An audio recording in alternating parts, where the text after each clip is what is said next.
बिस्मिल्लाहिर्रहमानिर्रहीम। अस्सलाम वालेकुम viewers, this is as law foundation channel. आज मैं आपके सामने हाजिर हुई हूँ एक न्यू सब्जेक्ट के साथ, जो कि सब्जेक्ट लॉ गेट जुडिशरी और आम प्रैक्टिसेस में मोस्ट इम्पोर्टेंट है। वो सब्जेक्ट है the code of civil procedure, the act of 1908। This is fifth act of that year.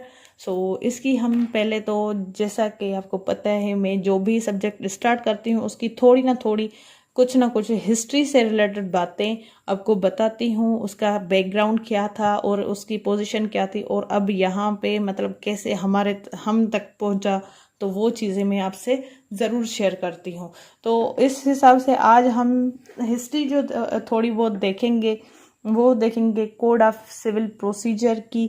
और उसमें ये बताता है कि ये जो पीसी है, it is key piece of legislation of colonial countries, likewise other acts modified amended for the procedure.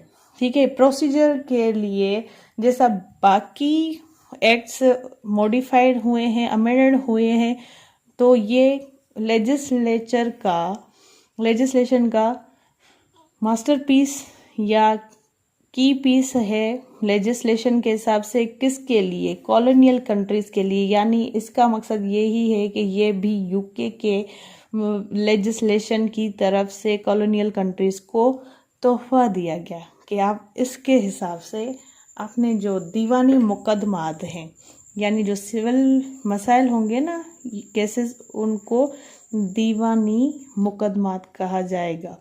ठीक है, और इसकी अदालत को कहा जाएगा दीवानी अदालत।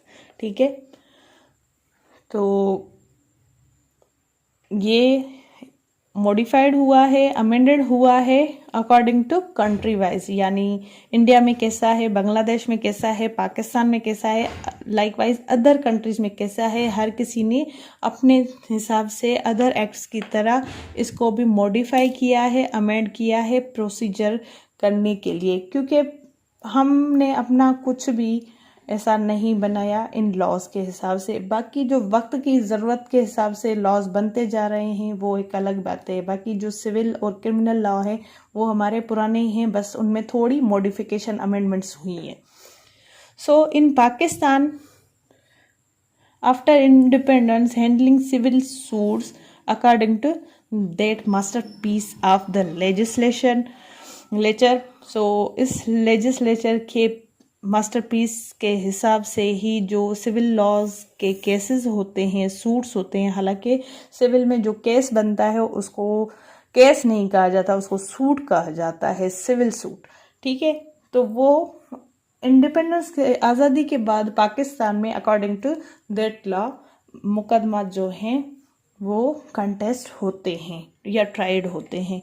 सिविल एक्ट्स, इस एक्ट से पहले सिविल लॉ के ये एक्ट्स आए। एक्ट जो था 1859 वाला, 1860 वाला, 1861, यानी इन सालों में ये एक्ट्स आए थे डिफरेंट, जो कि चल नहीं पाए, फाइनली यही चला। 1878, 1879 and 1882 finally the act of current code जो है वो है 1908। ठीक है, कोड ऑफ सिविल प्रोसीजर। तो इसके की फीचर्स क्या हैं? ठीक है, यानी इसका मेन पर्पस और इसका जो मॉडिफिकेशन अमेंडमेंट्स का काज क्या था, इसमें क्या था जिसकी वजह से इसको इतना अमेंड किया गया और इसको अपने कानून में रखा गया। इसका मेन मकसद है जो कि वो प्रोवाइड करता है प्रोसेस ऑफ फाइलिंग सूट कैसे फाइल होंगे, उसकी तरीकाकार क्या होगी, क्योंकि ये प्रोसीजर है ना, प्रोसीजर लॉ है, it's not a substantive law. Procedure law वही होता है जो कि मैनर बताता है, रूल बताता है, वे बताता है कि कैसे कोई भी केस फाइल होगा, या फिर उसका तरीकाकार क्या होगा कि कैसे मुकदमात दर्ज किए जाते हैं, और किसी को अपना राइट कैसे मिले, इंसाफ कैसे हो।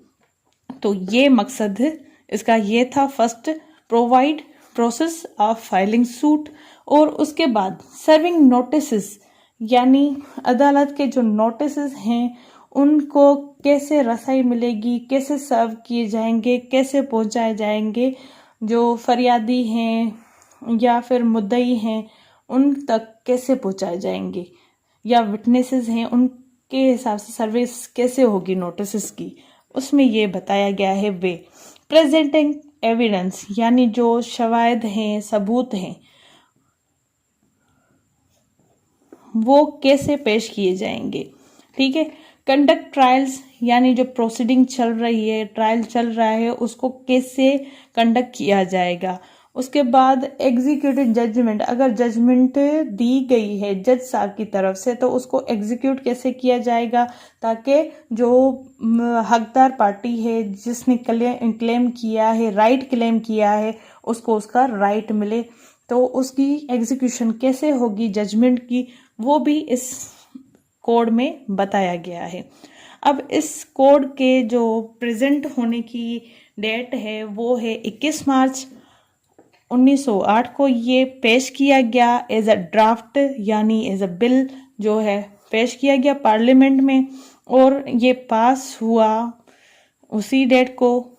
ठीक है। और इन्फोर्समेंट इसकी जो हुई है यानी ये अमल में लाया गया है, 21 मार्च को ये पास हो गया, और इसको जो नाफिजुल अमल में लाया गया, नाफिजुल अमल यानी इसका बाकायदा शुरू हो गया अमल इसके ऊपर करना, यानी ये सिविल कोड है, ये हमारे ऊपर इन्फोर्स्ड हुआ है, वो था 1 जनवरी 1909 में ये इन्फोर्स हुआ है।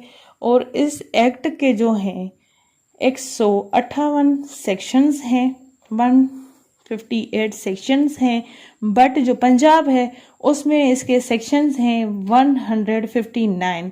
ठीक है। इसके 159 सेक्शंस हैं पंजाब में, सिंध खैबर पख्तूनख्वा बलूचिस्तान, इनमें इनके सेक्शंस जो हैं 158 है। और इसके अंदर सिर्फ सेक्शन तक बात नहीं रुकती, इसका जो मेन काम है वो हैं इसके ऑर्डर्स। वो जो हैं ऑर्डर्स 151 हैं, यानी 51 इसके ऑर्डर्स हैं जिनके अंदर रूल्स बताए गए हैं कि ये जो सारा प्रोसेस है वो कैसे कंक्लूड होगा, कैसे इम्प्लीमेंटेशन होगी, कैसे सर्विस होगी, ये सारा कुछ इसमें बताया गया है। और इस कोड के 11 पार्ट्स हैं, 5 स्केड्यूल्स हैं। ठीक है। इसके भी शेड्यूल्स हैं, वो भी 5 हैं, और 11 इसके पार्ट्स हैं। यानी कोई भी कोड होता है उसको भी पार्ट्स में डिस्ट्रीब्यूट किया जाता है ना, तो इसके 11 पार्ट्स हैं। ना द सेक्शन 1, क्योंकि ये इंट्रो है तो मैंने इसको इंट्रो में ही कह दिया, डाल दिया कि इसका प्रीलिमिनरी जो है वो ये है कि सेक्शन 1 इसका शॉर्ट टाइटल, यानी इस कोड को किस नाम से जाना जाएगा, किस नाम से पुकारा जाएगा। तो जैसे हमारा भी नाम होता है तो वैसे हर एक्ट का भी कोई ना कोई नाम है, तो इस कोड का नाम है the code of civil procedure 1908, and इसकी जो कमेंसमेंट है अकॉर्डिंग टू सेक्शन 1 और सबसेक्शन 1 के तहत वो है फर्स्ट डे ऑफ जनवरी, यानी 1 जनवरी 1909 को ये नाफिजुल अमल हुआ। सॉरी, मैंने यहाँ पे जुलाई कहा था, but it's not July, it's a January. सही है। तो 1 जनवरी को इसका नाफिजुल अमल हुआ ये कानून, और एक्सटेंड इसका जो है होल पाकिस्तान है, यानी ये जो CPC है ये पूरे पाकिस्तान पे नाफिजुल अमल है, इसका फैलाव पूरे पाकिस्तान में है। सो अपनी दुआ में मुझे याद रखिए। अल्लाह आपका हामी नासिर, अल्लाह निगहबान। Thank you so much.